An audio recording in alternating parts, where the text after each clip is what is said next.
हैं, न हमारे पास सिक्योरिटी है। इस हवाले से हम इलेक्शंस नहीं करवा सकते हैं। और साथ साथ जो जजेस हैं उनके वाले से रेफरेंस दायर करने की भी बात की गई है। इसी पर मजीद बात करेंगे। अजहर सिद्दीक साहब, शोएब शाहीन साहब ज्वाइन कर चुके हैं, उनसे जरा मजीद बात करेंगे। अजहर साहब, सर आप ये बता रहे थे अभी 72 घंटे दिए गए हैं स्टेट बैंक को।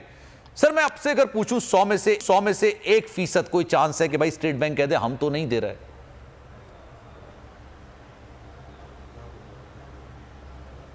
सर म्यूट हुआ हुआ आपका शायद।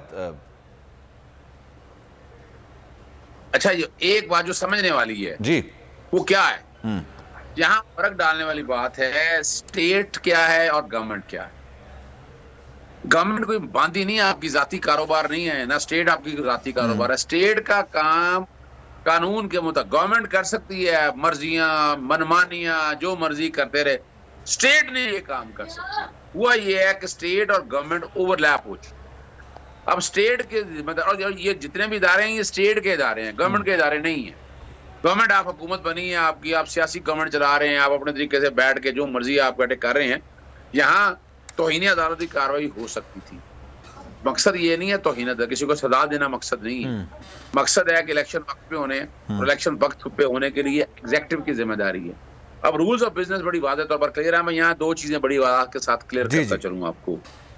जैसे मैंने आपको एनुअल बजट स्टेटमेंट बताई है, फिर मैंने आपको सप्लीमेंट्री ग्रांट बताई है। अब इसके अंदर जो अकाउंट्स आए हैं फेडरल कंसोलिडेटेड फंड को अगर सामने रखकर देखें तो वो आ गए हैं टोटल 1342 अरब रुपया। तो जो कह रहे हैं ना पैसे नहीं हमारे पास, तो अब तो फ्रॉड का और झूठ का फरेब का मुकदमा तो बनता है ना उनके ऊपर। वो एक अलग इशू है, वो एक अलग कार्रवाई उनके ऊपर होगी। लेकिन state bank under the act ये बाउंड है आर्टिकल 189 और आर्टिकल 190 को सामने रख के जो सुप्रीम कोर्ट अहकाम देगी उस पर अमल दरामद करना। और सुप्रीम कोर्ट कोई गैर कानूनी अहकाम नहीं दे रहे। रेट ऑफ सर्चुररी और रेट ऑफ मैंडेमस हमारे यहाँ आइन के अंदर आर्टिकल 199 या 184(3) के तहत ये इख्तियारात मौजूद हैं। आप everybody has to act in accordance with article 4 और 5 के खिलाफ आपको अमल दरामद करना है। सुप्रीम कोर्ट ने कोई गैर कानूनी काम नहीं किया। हुकूमत वक्त ने गैर कानूनी तौर पर अपने इख्तियार से तजावुज करते हुए एक रकम को रोक लिया। आईने पाकिस्तान जो बात कर रहा है कि इलेक्शन आपने वक्त पे कराने हैं और लाजमी कराने हैं, और ये पैसा जो आपको दे रहा है इलेक्शन कमीशन के पास पैसे जा रहे हैं, अगर ये रोकने का इख्तियार फेडरल गवर्नमेंट के पास होता तो ये तो कभी भी आजाद और खुद मुख्तार इलेक्शन दफातर ना बन सकते, अदलिया भी ना बन पाती।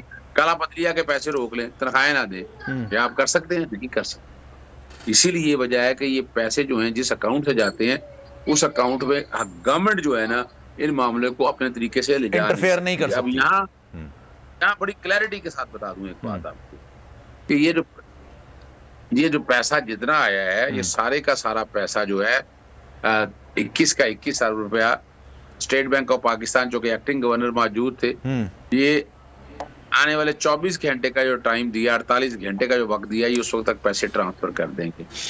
और ये इसके लिए स्टेट बैंक गवर्नमेंट का मरहून मिन्नत नहीं है।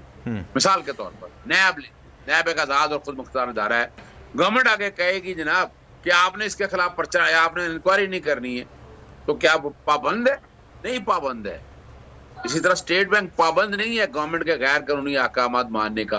आजाद और खुद मुख्तार इदारे के होने के वाले से ये पैसे फौरी तौर पर देने पड़ेंगे, और ये पैसे नहीं देते। लेकिन एक बात मैं और बता दूं आपको, यहाँ तौहीन अदालत की कार्रवाई हो सकती है और वो बड़ी खतरनाक कार्रवाई है। वो उसमें आपका जो है ना वजीर खजाना जो है इसहाक डार, वजीर आजम आपके, और वो लोग जिन्होंने झूठ बोला कि हमारे पास पैसे नहीं है, तो अब इसके बाद। लेकिन सर आपने अपनी गुफ्तगू में ये खुद कहा ना अजहर भाई कि आपने भाई ये अभी फिलहाल तौहीन अदालत ताला एक होता है ना इंटेंशन क्या है? इंटेंशन ये भाई इलेक्शंस होने हैं, इलेक्शंस की तारीख आ गई है, उसके लिए मावनत फराहम की जाए, ये तौहीन अदालत मामला नहीं है। तो अभी अगर लेट सपोज अगर फंड्स ट्रांसफर हो जाते हैं तो ये तमाम चीजें नहीं होंगी, क्योंकि आपने भाई बदयानती है, ये झूठ बोलना हुआ कि आप कहें कि हमारे पास फंड्स मौजूद नहीं है और आपके पास इतने फंड्स मौजूद हों।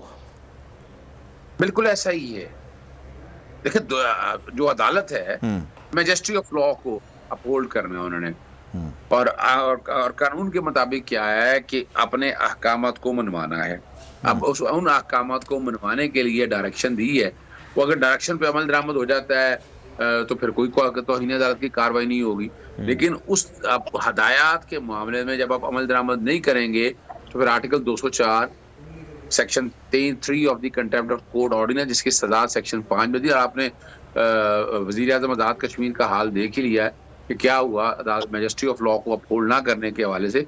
यहाँ जो छींटे जो पड़ने हैं ना आगे, जो मैं देख रहा हूँ, वो छींटे पड़ने हैं वजीर खजाना के ऊपर, वो पड़ेंगे वजीर आजम के ऊपर, और वो बचा कर सकते हैं अपने आप को, बच सकते हैं यहाँ ये मैं अब क्लियर हो गया हूँ कि हमारी सुप्रीम कोर्ट ने लाज रखी आईने पाकिस्तान 1973 की, और वो इलेक्शन अब 14 मई को वो कर रहे हैं, लाजमी करेंगे 14 मई को लाजमी। शुएब शाहीन साहब भी हमारे साथ मौजूद हैं।